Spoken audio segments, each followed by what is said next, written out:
വിഷ്ണുശാലിനിയുടെ latest episode പ്രൊമോയിൽ ശ്യാമയാണെങ്കിൽ Kudumbashree വീട്ടിലേക്ക് വരുന്നുണ്ട്. ഈ പ്രശ്നങ്ങളൊക്കെ കണ്ടും കേട്ടുമൊക്കെ എന്താണെന്ന് അറിയാൻ കൂടിയാണ് വരുന്നത്. പോലീസ് ഭാമയുടെ വീട്ടിലേക്ക് വന്നതും എല്ലാമൊക്കെ ഇവിടെ എന്താണ് സംഭവിക്കുന്നത് അങ്ങനെ ഒരു അന്വേഷണം എന്നോണം തന്നെയാണ് ശ്യാമ വരുന്നത്. തുടർന്ന് ഗോപാലകൃഷ്ണനോട് നേരിട്ട് വന്ന് ചോദിക്കുന്നുണ്ട്, ആരായി നസീർ, അയാൾ ആരാ കൊന്നത് എന്നൊക്കെ ഇങ്ങനെ ചോദിക്കുകയാണ്. അന്നേരം നിൻ്റെ അച്ഛൻ എന്നിങ്ങനെ എടുത്ത വായിൽ ഗോപാലകൃഷ്ണൻ അങ്ങ് പറയുകയാണ്. അന്നേരം ശ്യാമ ഒന്നിങ്ങനെ അന്തിച്ച് നിൽക്കുന്നുണ്ട്. പക്ഷേ അത് ഗോപാലകൃഷ്ണൻ വെറുതെ ഇങ്ങനെ ദേഷ്യത്തോടെ പറഞ്ഞതാണ്. അത് പിന്നീട് ശ്യാമയെ പറഞ്ഞ് മനസ്സിലാക്കുന്നുണ്ട്. അവർക്ക് അതിൽ യാതൊരു പങ്കുമില്ല എന്നൊക്കെ പറയുകയാണ്. ശാരദാമ്മയും കൂടെയുണ്ട്.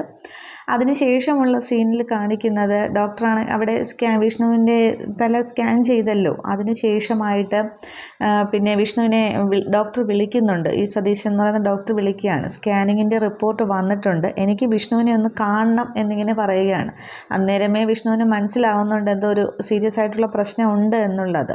അതിനുശേഷം വിഷ്ണു ആണെങ്കിൽ ശാലിനിയോട് പറയുന്നില്ല. ഡോക്ടറെ കാണാനായിട്ട് ഹോസ്പിറ്റലിലേക്ക് ചെല്ലുമ്പോൾ ഈ ഒരു റിപ്പോർട്ടൊക്കെ കാണിച്ചിട്ട് ആ ഒരു പ്രശ്നം സീരിയസ് ആണ് എന്നുള്ളത് പറയുകയാണ്. അന്നേരം എന്തോ ഒരു ഓപ്പറേഷൻ വേണം എന്നുള്ളത് അവിടെ വിഷ്ണുവിനെ അറിയിക്കുകയാണ്. തുടർന്ന് വിഷ്ണു ആകപ്പാടെ അങ്ങ് ടെൻഷനും വിഷമവും ഒക്കെ ആവുകയാണ്. പക്ഷേ വിഷ്ണു ഇത് ആരോടും പറയുന്നില്ല, ശാലിനിയോട് പോലും പറയുന്നില്ല ഇങ്ങനെ ഒരു പ്രശ്നമുണ്ട് എന്നുള്ളത്. തിരികെ വിഷ്ണു ആണെങ്കിൽ വീട്ടിലേക്ക് വരുമ്പോൾ രാത്രിയാണെങ്കിൽ റൂമിൽ ശാലിനിയുണ്ട്, സത്യയും പപ്പിയും ഒക്കെ ഉണ്ട്. അവരങ്ങോട്ടും ഇങ്ങോട്ടൊക്കെ പറഞ്ഞ് കളിയും ചിരിയും ഒക്കെ ആയിട്ട് ശാലിനിയായിട്ട് ഈ കുട്ടികൾ ആകെ ബഹളമൊക്കെ ഉണ്ടാക്കുകയാണ്. തലവണയൊക്കെ എടുത്ത് ശാലിനിയുടെ നേർക്ക് കുട്ടികൾ അടിക്കുക, അങ്ങോട്ടും ഇങ്ങോട്ടും ആ ഒരു കളിയും തമാശയും ഒക്കെയാണ് ആ റൂമിൽ. അത് കാണുമ്പോൾ വിഷ്ണുവിന് ആകപ്പാടെ ഒരു സങ്കടമൊക്കെ തോന്നുകയാണ്. വിഷ്ണു ഇനി വെളിയിലേക്ക് ഇറങ്ങുന്നുണ്ട്. അവർ കാണാതെ ഇനി വെളിയിലേക്ക് ഇറങ്ങി നിൽക്കുകയാണ്. എന്നിട്ട് കമലിനെ വിളിക്കുന്നുണ്ട്. നേരമാണെങ്കിൽ കമലിനെത്തുമ്പോൾ കമലിനോട് വിഷ്ണു ഈ കാര്യങ്ങളൊക്കെ പറയുകയാണ്.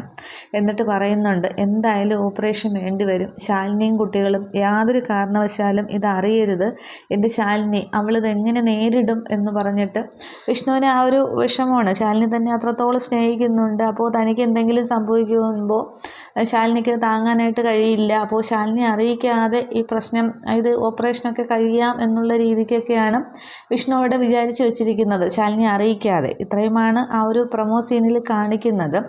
പക്ഷേ അതിന് ഡോക്ടറെങ്ങാനും പറഞ്ഞ് ശാലിനി അറിയുമോ ഇനി എന്താണ് എന്നുള്ളതാണ്. മിക്കവാറും ശാലിനി അറിയിക്കാതെ വിഷ്ണുവിന് എവിടെയെങ്കിലും പോകണം എന്നൊക്കെ പറഞ്ഞിട്ട് വേറെ ഓപ്പറേഷൻ നടത്താനുള്ള ശ്രമമാണോ എന്നറിയില്ല.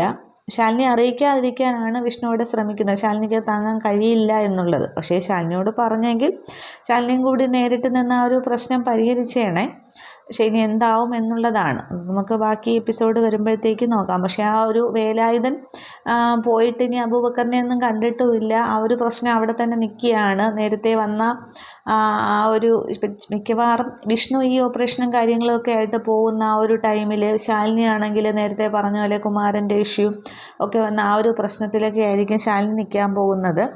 ഇനി ആ ഒരു പിന്നെ വിഷ്ണുവിൻ്റെ ആ ഒരു പഴയ ക്ലാസ്മേറ്റ് വന്നല്ലോ രേഷ്മ, ഇനി രേഷ്മയാണോ ഇനി ഹോസ്പിറ്റലിലൊക്കെ നിൽക്കുന്നത്, എന്താകും എന്നുള്ളതൊക്കെ നമുക്ക് ആ ഒരു ഇഷ്യൂ വരുമോ എന്നുള്ളതൊക്കെ നമുക്ക് എപ്പിസോഡ് വരുമ്പോഴത്തേക്കും നോക്കാം.